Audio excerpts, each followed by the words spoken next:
Kita kan dulu sering ya kalau belajar tuh harus pintar. Ternyata sekarang saya bilang apapun yang kita pelajari kemarin itu ternyata berguna. Tanpa kita harus merasa pengen pintar. Jadi kadang-kadang belajar sekarang, pinternya 10 tahun kemudian. Animpiade Animation for All. Saya berharapnya teman-teman itu jangan mengeluh, jangan sedih atau jangan hanya dengan keterbatasan karena bisa jadi sebenarnya itu adalah suatu kesempatan kita untuk mematangkan diri untuk membuat suatu itu tadi saya katakan kreativitas itu muncul dari keterbatasan karena kalau kita nggak terbatas kita sudah punya duit udah semua bisa dibeli ya kan kita punya waktu semua bisa dikerjakan tapi nggak usah mikir itu dulu ya jalani aja kalau orang Jawa lakoni aja oke? Semeleh lakoni dah nanti someday itu akan menyerap dan akan menjadi semacam given untuk Anda oke? Saya bilang itu imun sebenarnya semakin kita banyak ditolak banyak dikritik banyak susah maka imun kita semakin matang. Jadi saya tuh lebih suka dikritik daripada dipuji. Jadi kalau ada orang mengkritik saya malah senang. Itu energi. Jadi saya ubah jadi energi dan semakin berbahaya dalam tanda tertantang. Karena ya dari kecil sudah terbiasa sesuatu yang terbatas. Cuma itu kan gak semua siap begitu, Mas. Pengennya kan mereka kan ini karyaku ini loh yang paling wah, ini yang paling hebat, aku paling jago bisa buat itu kan. Kadang-kadang kan ada mindset itu seperti itu gitu. Pengen jadi mereka membuat itu supaya bisa menunjukkan keakuannya ya. Tapi balik lagi ke mental sebenarnya bapak saya karena kebetulan orang tua saya kan lengkap ya sampai besar sampai dewasa dan seimbang. Si ibu itu di rumah menjahit usaha, bapak saya itu nanganin klien gimana pelanggan-pelanggannya. Bapak saya ketemu dari bajingan sampai dosen sampai politikus di kereta iya kan. Nah pulang dari sana dia cerita tadi ketemu dosen dari ITS dia itu gini. Saya membayangkan suatu ketika Pak saya boleh nggak ikut di kereta makan. Saya diajak ke Cirebon. Jadi biasanya kalau kondektur tuh Pak berangkat pagi sampai Cirebon itu jam 1. Nanti dia akan balik lagi ke Jogja jam 10 malam. Jadi ada waktu kira-kira 8 jam ini untuk kita keliling. Kamu dikenalin di mana beli pasar loak. Jadi bapak saya biasanya beli loaan untuk di waktu luangnya dimodifikasi jadi bahan tertentu. Itu ya tadi ya. Itu. Pernah suatu ketika dia beli handphone 3310 yang tahun 2000-an sekian. Tapi kan itu handphone sejuta umat itu. Iya. Yang biru. Dia beli yang rusak, Pak. Bahkan tape recorder yang rusak sampai rumah dia cuci, dia benerin bunyi, Pak. Plus sekalian pulsanya dia bagi ke orang-orang di gunung itu. Jadi dia punya jiwa sosial itu. Bahkan ketika tahun 92 belum ada telepon di Jogja belum banyak. Bapak saya bikin HP. Yang ditalki. Kan dulu beli rangkaian elektronik yang terus ini. Iya. Satu RT itu tiap malam diberikan. Iya. Hanya lewat kabel itu. Iya, walaupun single band. Nah itu yang makanya saya tidak lepas dari sosial. Komunitas. Gratisnya dari ibu. Nah di tahun 2007 ya? Di Jakarta 2007 sampai 2009 itu artinya berkutat di game aja dia Mas Iza lebih sebagai developer ya. Kalau di game itu kan ada dua, programming sama artis. Oh ya, Mas Iza yang mana? Yang artis. Yang artisnya. Oke, nah setelah itu kemudian dari 2009 kemudian. Nah sejarahnya gini. 2006 tuh saya udah mengenal software yang namanya Blender. 2006. Oke. Ibu saya tuh mengajarkan, kamu nggak usah lihat kanan kiri, apa yang kamu bikin kamu fokus aja. Jadi saya tuh kalau mau bikin sesuatu diusahakan sendiri, nggak perlu minta bantuan orang lain. Ya syukur kalau ada yang nolong. Dari 2006 saya berpikir untuk bikin film animasi sendiri. Karena waktu itu sudah ada masuk ke animasi ya. Saya mengenal 3D software dari Agli kan, artinya 2004 itu artinya 2004. Waktu di Kudus 99. Sudah. Ya, email saya pertama itu tahun 99, Yahoo itu. Jadi Kudus itu karena PT Pura Barutama kan besar Pak. Iya, Jadi itu perpustakaannya Pak itu lengkap, majalah dari Amerika sampai Wacom yang tahun 92 dari Mac itu kita punya. Sudah ada ya? Sudah ada, dan saya pakai Apple. Saya itu pakai Windows baru di sini. Oke. Terus kalau itu kan pemacunya ya saya tiba-tiba ingat kan waktu itu. Ingat terus saya pengen bikin film sendiri, sudah tak target di 20 tahun harus jadi satu film panjang sendiri. Itu spiritnya kan, spiritnya. 2006 akhirnya browsing nemulah Blender. Karena apa? Karena saya dari dulu tuh kalau kita kan dulu masih baca ya, di mana tuh Wahana, di mana-mana. Semua orang membaca. Saya lihat ada sumber-sumber free dari komputer, ilmu apa namanya, PC, Info komputer, ada komputer aktif. Kita terinspirasi sumber-sumber free. Iya.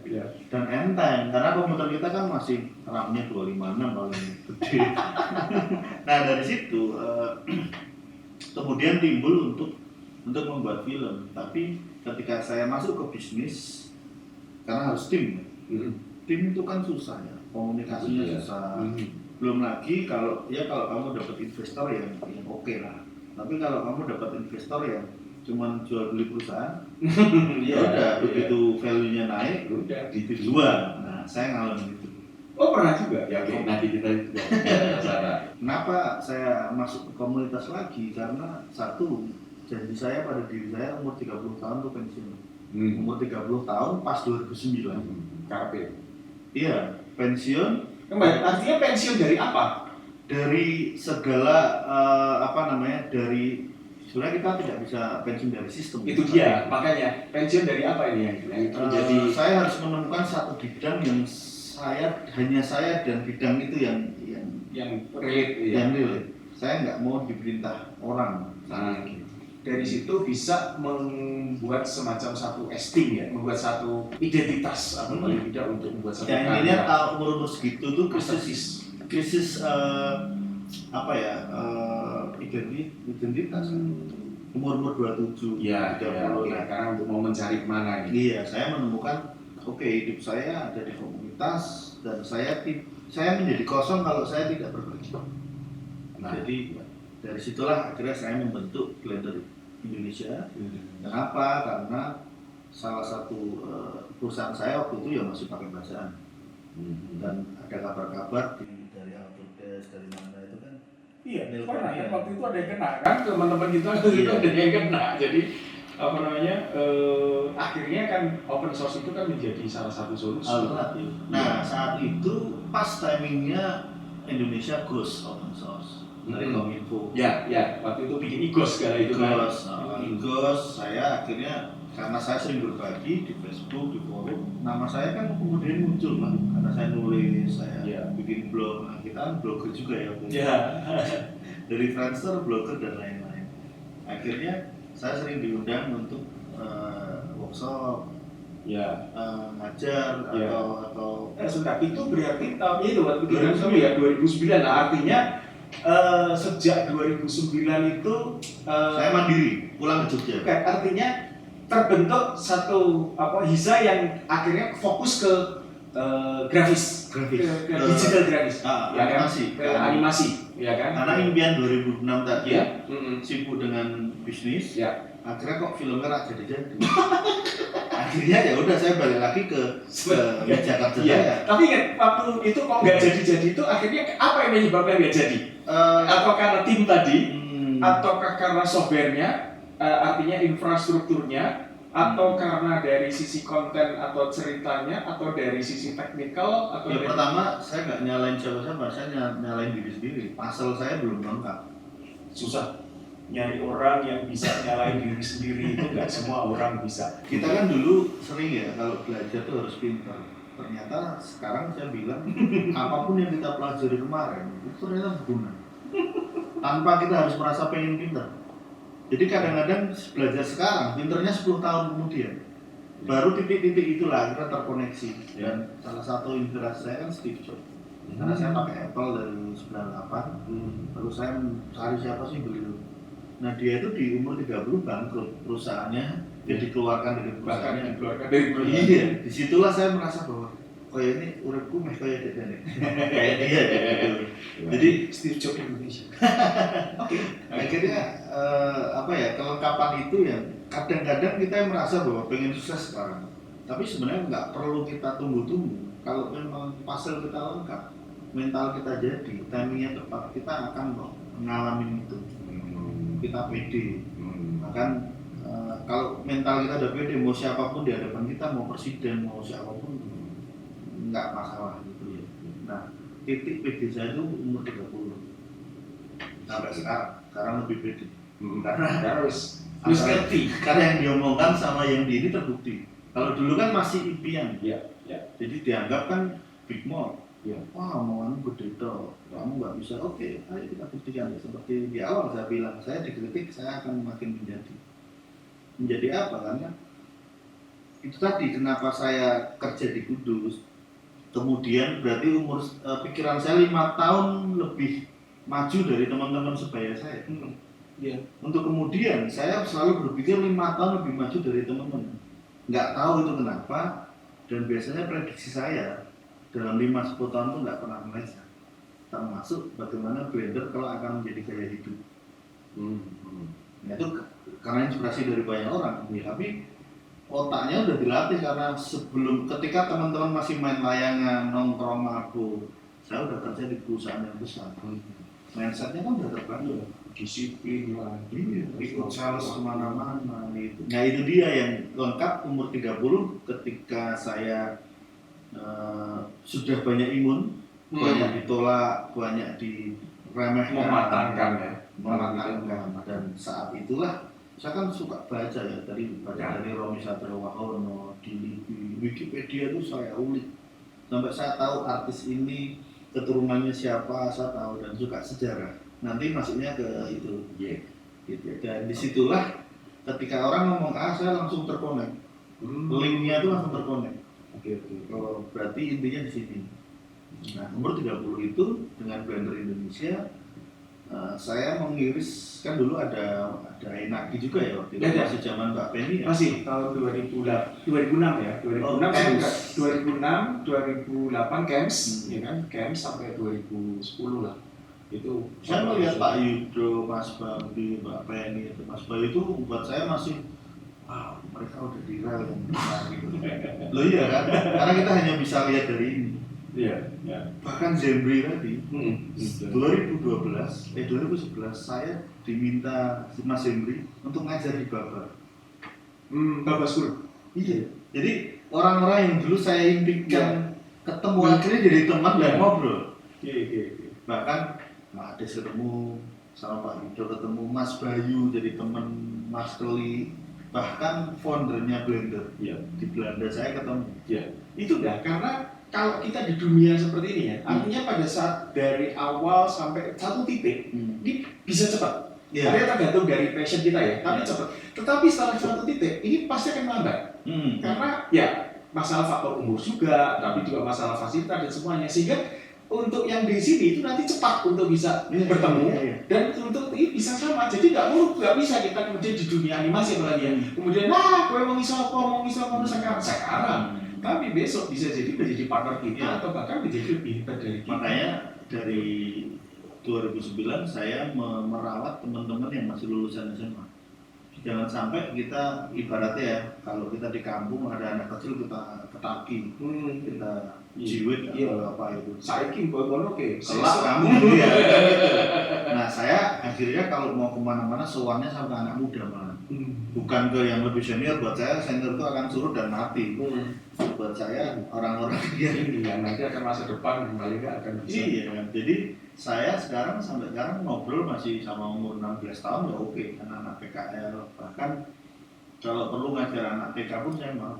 Kenapa? Karena sama sih, kalau dulu ilmu itu dititipkan sama lagu anak-anak, lir-lir, terus gudul-gudul pacul.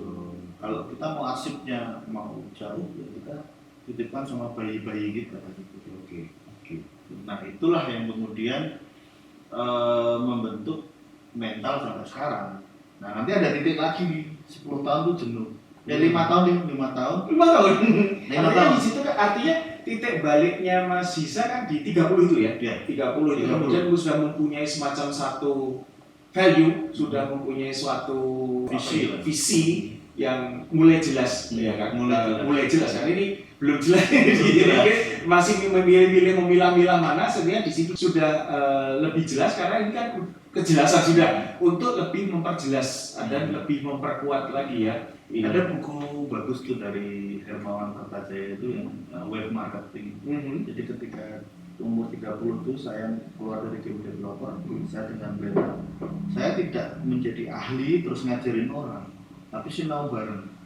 Jadi saya ikut bersama mereka pura-pura nggak tahu ya. Saya ikut ke itu Gary Pongo Studio, ada Lukman, terus di Surabaya ada Mas Adi Cipta, di Blitar ada Mas Aros, ada Rofik juga. Nah, saya kesana tanpa saya mengeluarkan, saya sudah bikin apa? Ya udah aku tak melayani. Saya mikir kelak saya pengen jadi produser, melayani teman-teman untuk maju. Tapi 5 tahun kemudian mental itu nggak bisa bohong. Nggak banyak orang punya visi gede, itu dia. Dan nggak banyak orang mau menjalani. Iya, karena untuk apa ya, bukan kurikulum tapi paling itu rendah. Itu yang nggak semua orang bisa, nggak semua orang siap, nggak semua orang mampu gitu. Nah saat itu kan sudah mulai tuh film-film Blender ada di TV dan lain-lain. Tapi di global kita nothing. Animasi Indonesia di global kita nothing. Karena kita selalu berpikir Disney, DreamWorks dan lain-lain. Maksud sih saya itu bahasa Inggris pas-pasan loh Pak. Tapi setelah menikah saya mulai muncul lagi ketertarikan saya dengan ketemu orang asing sama Koni saya dan sekarang menjadi partner. Itu kita belajar untuk yuk coba global, yuk tetangga kita itu bukan lagi Jogja itu bukan tetangganya Surabaya atau Semarang. Jogja itu sama Tokyo, sama New York. Jadi global citizen itu Paling tidak apa dari Jogja untuk dunia lah. iya. Cuma ini. Awalnya belum di desa, tapi mindsetnya harus apalagi sekarang udah online, artinya sudah nggak ada, sudah borderless gitu. Nah di situ akhirnya ketemu sama kebetulan Institut Fun Indonesia bikin semacam workshop untuk dimentor sama salah satu sutradara pemenang Oscar tahun 2014. Oh sudah 14 ya. 2016. Lalu dari 30 sampai umur saya 34 itu saya nggak melihat teman-teman tuh ya paling nggak di industri udah selesai jadi karyawan, oke nggak masalah dengan karyawan, tapi ketika pulang ya kamu harus bikin sesuatu. Tapi nyatanya habis waktu, alasannya nggak punya duit lah atau inilah saya bisa ini. Nah aku pikir kalau saya cuma butuh bahan bakar kenyang sama sehat itu jadi karya. Jadi tadi loh, dari masa kecil saya ketika kamu fokus, independen dengan dirimu, orang lain nggak bisa ubah itu. Orang lain hanya bisa mempercepat. Kalau dia mau terlambat ya nggak usah direkam. Benar. Asal dia bisa mengakselerate, bisa mempercepat, bisa memperkuat. Gitu. Saya anggap Blender Indonesia 5 tahun itu sudah menjadi gaya hidup. Dan sekarang juga sudah bisa menjadi. Akhirnya banyak evangelis baru di daerah-daerah bikin tutorial, bikin perusahaan. Oke. Berarti saya ke next step nih, 5 tahun lagi ada apa? Lalu saya di kesempatan itu saya ternyata harus ke Prancis untuk pitching film saya di Roda Pantura. Yang Roda Pantura itu yang cerita tentang supir truk itu. Tanpa